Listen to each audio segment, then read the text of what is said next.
Il y a quelqu'un qui dit lâcher Nikos. Et on va démarrer avant de te donner la main, Nico, pour que tu nous parles de Claude Mintos, la nouvelle IA surpuissante d'Anthropic. On a Andrew qui voulait passer à l'émission. Andrew, comment tu vas? Qu'est-ce que tu nous racontes de beau? Eh ben, ça va bien et vous? Bah très bien, merci beaucoup de participer. Je crois que tu voulais réagir à l'émission, c'est ça? Bah, avec grand plaisir, ouais. Je voulais parler un peu de l'émission. Je voulais juste passer un petit mot, rien à voir avec le sujet là qui va être lancé, mais juste dire que franchement, ça fait plaisir de voir des émissions comme ça sur Twitch. Ça sort un peu du lot et ça fait quand même vachement du bien de voir des annonces avec un peu d'humour et c'est vachement agréable. Voilà, je voulais juste glisser ce Ça fait petit très mot à plaisir. l'antenne. Bah, merci beaucoup, Mathieu, t'es un monstre. Andrew, pardon, Mais tu avec regardes depuis longtemps ou pas? Eh bah, depuis le début d'Ori, ouais. Ok. Franchement, je suis bien, c'est agréable. Et c'est pas trop dur lundi, jeudi, 2 fois par semaine, t'arrives Moi, à... je me disais, la voix me dit quelque chose. Non Ah, il est peut-être déjà passé, Andrew. Ouais, Ah, même pas. Ah, bah, Ah non, une ok, chance sur deux. d'accord. Non, du coup, t'arrives à suivre les 2 dates, c'est pas trop compliqué pour toi, ça fait pas beaucoup d'informations? Ouais, non, ça va. Des fois, à 19h, je suis en train de manger, on met ça en fond à la télé, on écoute un peu les actus, etc. C'est vachement agréable. Et la meilleure équipe alors? Non. Il Ouais, il préférait la non, team du jeudi. Ça, c'est très personnel. Ça, Ça se passe. c'est en interne, Enfin, Andrew, ne t'en occupe pas. Non, merci beaucoup, Andrew, d'être passé, ça fait très très plaisir. Bah, tu repasses quand tu veux. Voilà. Si tu veux réagir la prochaine fois à un sujet, tu es le bienvenu aussi. Mais avec grand plaisir. Bon courage, bonne émission. Merci, à Merci. bientôt. Merci beaucoup. Bah, du coup, justement, Nico, je te laisse la main là parce qu'il s'est passé quelque chose d'assez fou du côté de ce Claude Mintos. Claude Mythos, déjà le nom est drôle. Voilà, Ouais. ça s'appelle Mythos, encore une fois un nom qui marche très bien en anglais et moins en français. On avait eu la Volkswagen e-tron, la e-tron qui fonctionne un peu dans le même genre. Bon bref, là je fais une parenthèse. Qu'est-ce que c'est que Claude Mythos? Donc vous avez sans doute entendu parler d'Anthropic qui est...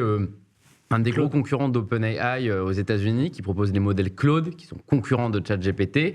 Et ce fameux Claude Mythos, c'est leur nouveau modèle de langage qui a été dévoilé cette semaine, qui bat absolument tous les records. C'est-à-dire qu'il est tellement intelligent que vraiment il atomise tout ce qui s'est fait auparavant. Et il est surtout tellement intelligent qu'Anthropic a dit on ne peut pas le sortir, parce que si on le sort, il y a un risque pour la sécurité du monde entier. Ah, c'est la meilleure pub, ça. Donc comme ça fait un petit peu peur. Donc je pense, il faut relativiser l'annonce dans le sens où il est probable que Google, qu'OpenAI, que tous les concurrents d'Anthropic aient aussi des modèles du genre, mais que personne n'en parle parce que ça n'a pas vraiment d'intérêt de parler d'un modèle si tu peux pas le sortir. Sauf que eux le font parce que ça permet de parler d'eux et qu'en ce moment Claude à la code, tout le monde en parle. C'est vrai. Donc ça permet de rappeler qu'Anthropic est en train de monter. Et ce Claude Mythos, il y a plusieurs anecdotes qui sont tombées sur lui cette semaine, dont une que je trouve absolument incroyable.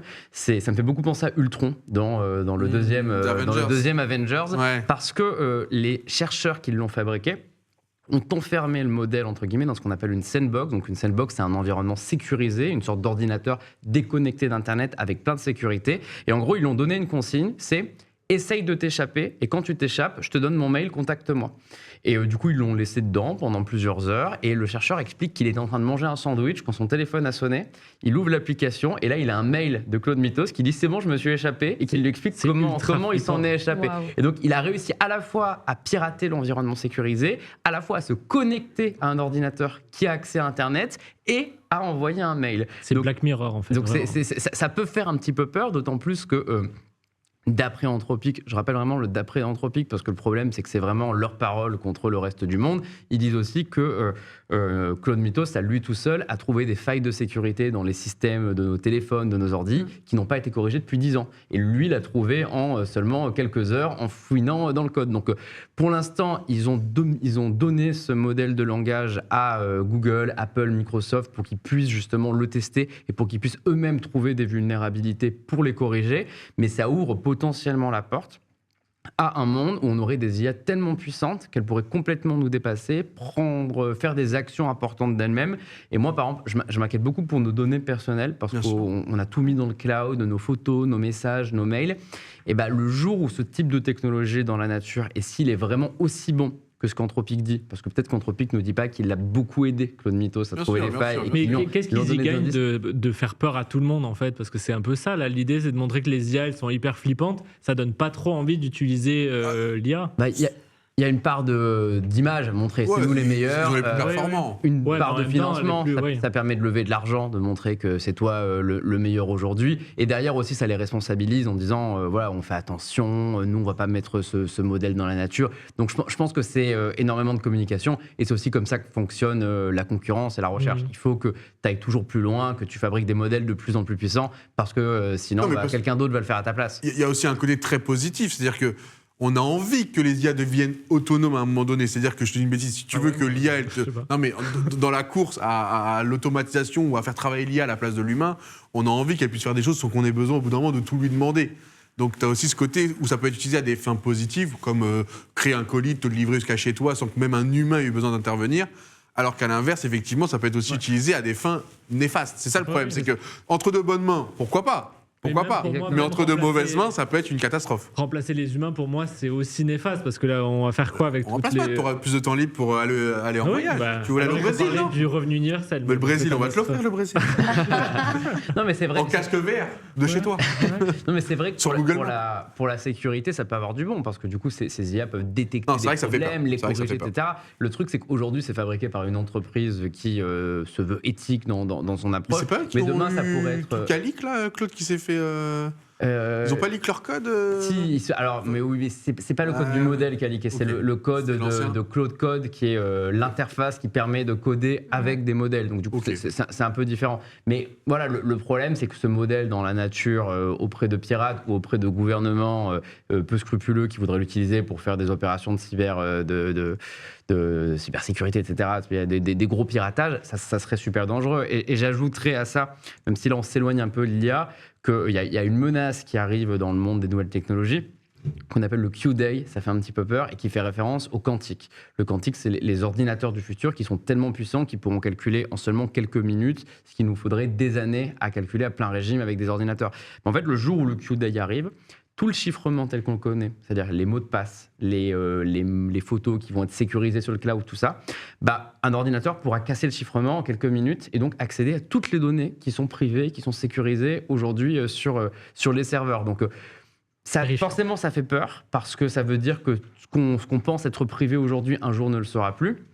Aujourd'hui, les boîtes comme Google, Apple, Microsoft travaillent à protéger leurs applications pour le post-quantum. Donc, mais c'est fou, elles créent en fait la chose qui va les détruire et en même temps ils se protègent. C'est vraiment c'est assez fou, c'est que l'industrie en même temps fabrique la machine et en même temps fabrique les remèdes à la machine. Mais moi, ce qui m'inquiète, c'est que le poison et le vaccin, c'est autant voilà, j'ai envie de dire que nos comptes iCloud, Google devraient être protégés parce que c'est des boîtes qui ont de l'argent et qui savent ce qu'elles font. Par contre, les sites des impôts, le site de France Travail qui déjà est victime de piratage parce que les administrations, leur mot de passe c'est password.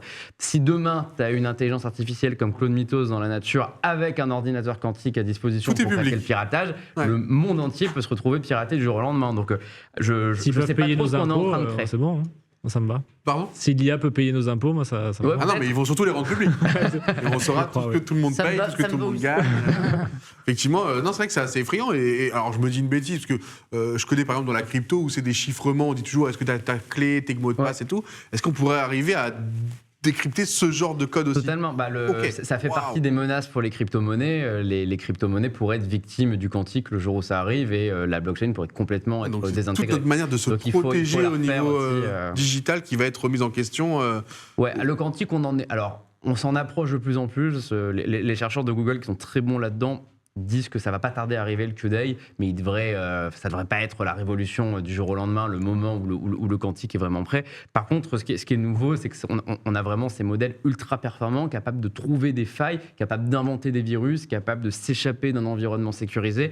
Et eux, ils existent. C'est du concret et c'est pas très loin de ce qu'on a nous-mêmes avec ChatGPT, avec Claude, avec les modèles qu'on peut installer sur nos ordi. Donc, ça veut dire que la révolution, elle est en cours et qu'elle va avoir lieu à un moment. Effectivement, et n'importe qui pourrait le missionner avec des... Je dis une bêtise, est-ce que tu pourrais missionner ce genre d'IA de se dire installe-toi, comme c'est dans les films de fiction, installe-toi sur tous les appareils électroniques au monde, reste dormant, et un jour je te donnerai une mission précise. Bah, c'est le principe. Je veux dire, et il se met sur ton aspirateur automatique, il se met sur ta caméra de la maison, il se met sur ton frigo pour ceux qui ont des frigos connectés, il se met Là, sur t'es ton foutu, grille-pain. Nico. Si c'est Et en ça, fait, t'es il se met foutu. partout. Je suis mal, moi. Et un jour, tu lui donnes de éteins tout, éteins tout. Bah, c'est Dans un peu 3 ans, le éteins tout. principe, Et là, c'est un peu le principe d'un virus informatique. Et mais là, la nouveauté, il c'est se que là, déploie tout seul. il peut créer lui-même le virus Ah et ouais. l'auto-adapter. Bah oui.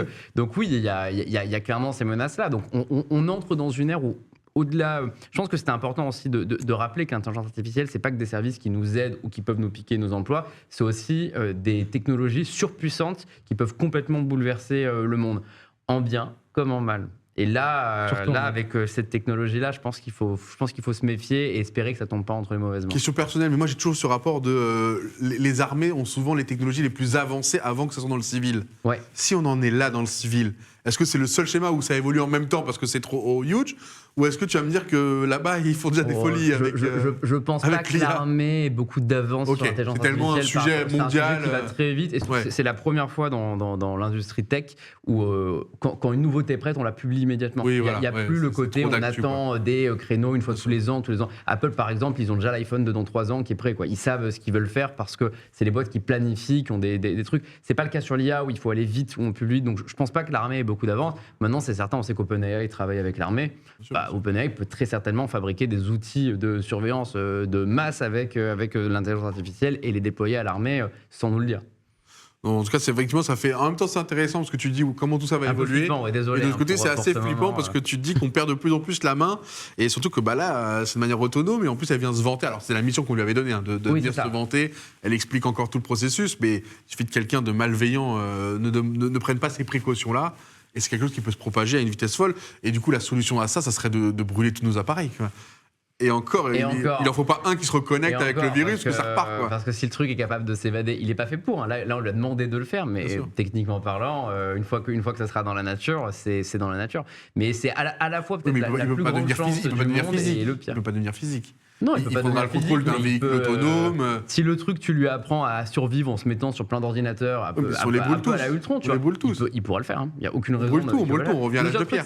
Moi, là où je pense qu'il faut être méfiant, c'est que je ne suis pas sûr à 100% qu'Anthropic dit la vérité. Et peut-être qu'ils simplifient beaucoup la chose. Peut-être qu'ils l'ont beaucoup aidé, leur modèle. S'il y avait des humains et les plus gros cerveaux du monde derrière qui ont expliqué à Mythos ce qu'il fallait faire, il y a aussi des chances qu'il ait juste suivi un protocole et qu'il ne soit pas aussi intelligent et autonome que ce qu'on pense. Mais on va y venir.